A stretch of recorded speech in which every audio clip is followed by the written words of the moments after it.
یہ ویڈیو حفصہ خان کی فرمائش پر بنائی گئی ہے۔ تمہارے آنسو جو تمہاری روح میں اترتے ہیں پر کسی کو دکھائی نہیں دیتے، وہ اللہ پاک دیکھتا ہے۔ وہ تمہاری تکلیف سے بے خبر نہیں، تم نہیں جانتے، لیکن وہ تمہاری حفاظت کیے ہوئے ہے۔ ہر طوفان بربادی لے کر نہیں آتا، جیسے حضرت نوح علیہ السلام کے لیے طوفان ہار نہیں بلکہ جیت لایا تھا، ویسے ہی تمہاری آزمائش تمہاری جیت بن جائے گی۔ آغاز میں چوٹ ہے تو اختتام میں شفا بن جائے گی۔ وہ تمہیں ایسے نوازے گا کہ نمازوں میں تمہارے گرنے والے آنسو اللہ پاک کی رحمت پر حیران رہ جائیں گے۔ کیا پتا وہ تمہاری محبت سے کی گئی کوششیں دیکھ کر تم سے راضی ہو جائے۔ بالکل ممکن ہے کہ تمہاری اشک بار فریادیں اس کے مان جانے کی نوید لے آئیں۔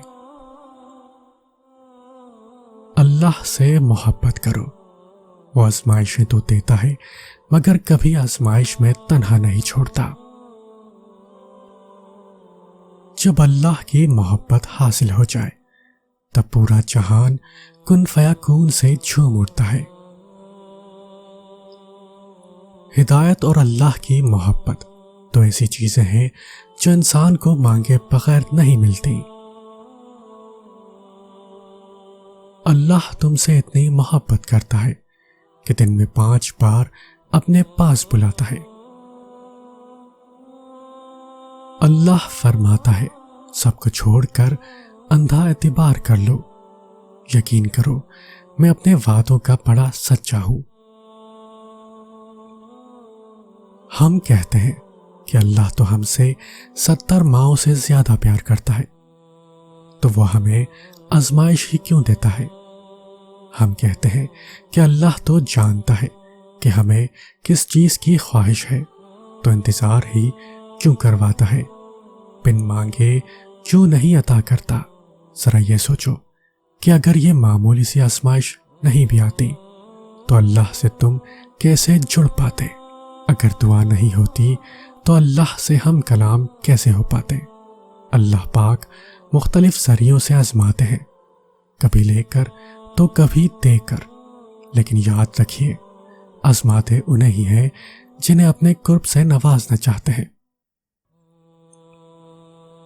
آپ صلی اللہ علیہ وسلم نے فرمایا، اللہ تعالیٰ فرماتا ہے میرا بندہ مجھ سے ایک بالشت قریب آتا ہے تو میں اس سے 1 ہاتھ قریب ہو جاتا ہوں۔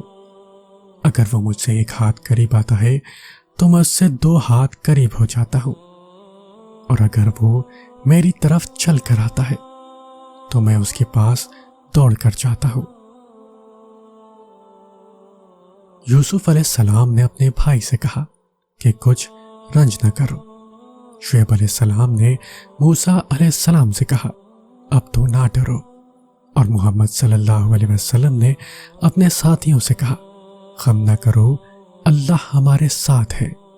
اور اللہ پاک خود فرماتے ہیں کہ اللہ کے سوا نہ تو تمہارا کوئی دوست ہے اور نہ ہی مددگار۔ جو اللہ کو دوست بناتا ہے اللہ اس کے لیے سمندر سے راستے بناتا ہے۔ جب تم اللہ کی چاہ کو اپنا لیتے ہو پھر تمہاری چاہتیں اس کی رضا بن جاتی ہیں۔ رب سے محبت اور انسان سے محبت میں سب سے بڑا فرق یہ ہے کہ انسان سے محبت آپ کی سب سے بڑی کمزوری اور رب سے محبت سب سے بڑی طاقت بن جاتی ہے۔